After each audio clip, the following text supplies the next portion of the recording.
All right. Once again, everybody, good morning and welcome to episode 218 of the On Air Advocate. Where at the On Air Advocate, we look to provide education, support, and empowerment for all of those with different abilities, mental and medical illnesses, and their caregivers.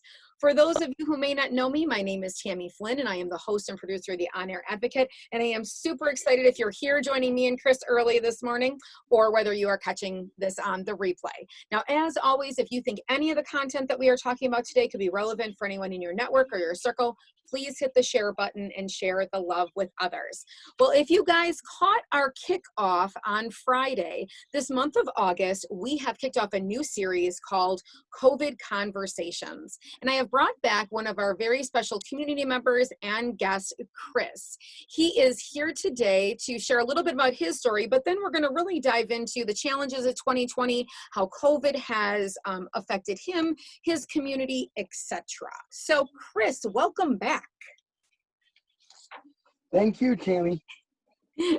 Now, Chris, because some people may have not caught our interview back in January, we were doing a series on all things employment when we're talking about our differently abled community. And so that was such a strong series, and I was so happy to have you here to share your experiences. But some people may have missed that. So can you just share a little bit about yourself, Chris? Sure. I'm Chris Blezien. I'm 38. I have cerebral palsy. I have held many jobs at Walmart, at the Kane County Cougars, and I did an internship at Walt Disney World, Walmart, and at Walmart, I worked as a people grader from 2007 to 2014. I have gone to school at both the College of Dupage and back in 2007, and I recently started school at Full Sail University for Bachelor of Science in Sports Marketing and Media back in April. I love that. We were just chatting about that before the show started, and my first question to you about that was, has anything with your schooling and online college that you're going to right now, have any of your classes or anything like that been affected by COVID? No, none of my classes have been affected by COVID. So it's definitely been because they're all online. They have the same due dates, the same everything, and you have to be in class with the instructor. They have weekly Zoom chats. Okay, that's great. And how long will the program go? The entire program is 29 months, and each class is a month, 4 weeks. Very nice, very nice. Well, that, at least out of all the things that we talked about that have been like this in the year 2020, that's been a consistent point. So that is wonderful to have, some form of consistency. Now, I know last time that you were on, you had talked about some organizations and some groups that you've used for resources that you would, attend and go to and whatnot. And I know there's been a little bit of pivot and change for that. Can you tell everybody about that? Sure. Achieving Independence and Mobility Center for Independent Living. I used to go there for employment services and for disability services in general, and just have a reach out person to go to the physical AIM CIL building. Well, via the COVID, they shut it down and they put it all on Zoom. So I have my weekly meetings on Zoom now, and we also have a monthly support group meeting. It's more like, how are you doing? How are you dealing with COVID? That kind of thing. And it's very nice. But the support group meetings used to be in person too, but they had to change that to Zoom. So some of our members are learning it on the fly. Some people don't, Some people know how to do it, some people don't, and that's okay. And they're very welcoming about that and very understanding. Right. But that's some of the challenges, I think, of everything going more to that Zoom platform. And I have found that for my son's services as well, is that some people can connect very easily. Some people have the resources to be able to connect with Zoom, or have people that can help them get on there if they don't know how to do it. There are many others that don't. So some of those things that used to be very normal for them to do and were a great part of their life have now been altered. Also on our end, as I was telling Chris, it's kind of interesting, is that one of my son's organizations, they took their summer classes and they recorded them. So they recorded them on like a YouTube video, but it's usually a class that you actually interact with people, not that you watch a video by yourself. So my son has lost a little bit of interest in obviously attending some of those, because if you're looking for that personal interaction, you're probably not looking to watch a video by yourself, right, Chris? I would think so. Correct. Yes. That's not. Yes. That's not too awesome. No, it's not. So I mean, it's kind of like, the only good part about that is you can go watch it in your pajamas and nobody will know. Right. Right. And, I think that if obviously COVID continues, a lot of these resources are going to have to start being even more innovative, than, Zoom. Yes. Because I think as humans, we need that human interaction at some point, a little bit of that face-to-face and seeing each other. So I think we're all going to have to pivot even a little bit more than we already have. And so next thing is, and I know that this is what we talked a lot about in January, is that employment side of things and the difficulty that our differently abled community truly has in finding employment outside of the home, and then the lack of employers that want to give you an in-home job, even though COVID came and like 1 million people got to work from home like that when everyone got sent home for their jobs. So there's a lot of issues with that, is that how employers were able to snap their fingers and now all these people can work from home, but our differently abled community has been trying to get also activities and being able to work from home forever and seeking employment that way with not a lot of success. But as you look for employment, what are some of the challenges and barriers, Chris, you see now? Some of the challenges and barriers I see are that some of them don't want to hire the disabled because they don't know if it's a physical brick and mortar business, let's say a Walmart or a Target or a Walgreens, something that's always open, a store that's always open. They don't want to hire disabled people because they're afraid of them getting sick. Mm-hmm. Sick at a moment's notice or getting illnesses easily, and they don't. I think part of it is the liability issue as well. Yeah.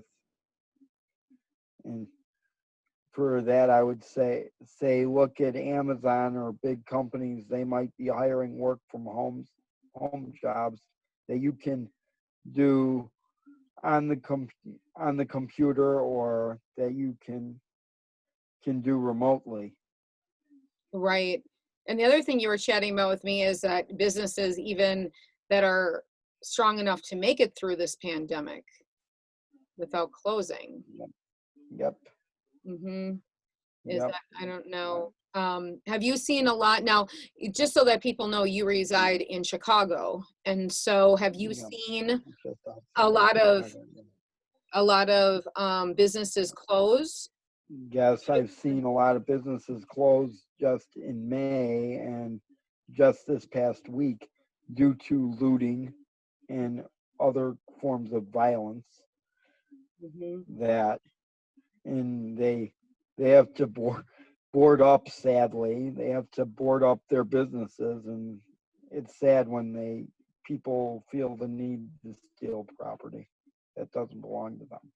Yes, and I was telling Chris before this that I have my prayers go out to everyone in the area of the Chicagoland, which is very close to us here in the state of Wisconsin, that everyone stays safe right now, but there has been a lot of disruption this weekend, I guess, which has turned into a lot more looting and violence and whatnot. And so, Chris, we were just kind of speaking about that brings up a whole nother employment barrier with Yeah. one, is the business going to be there, and two, the fears of Right.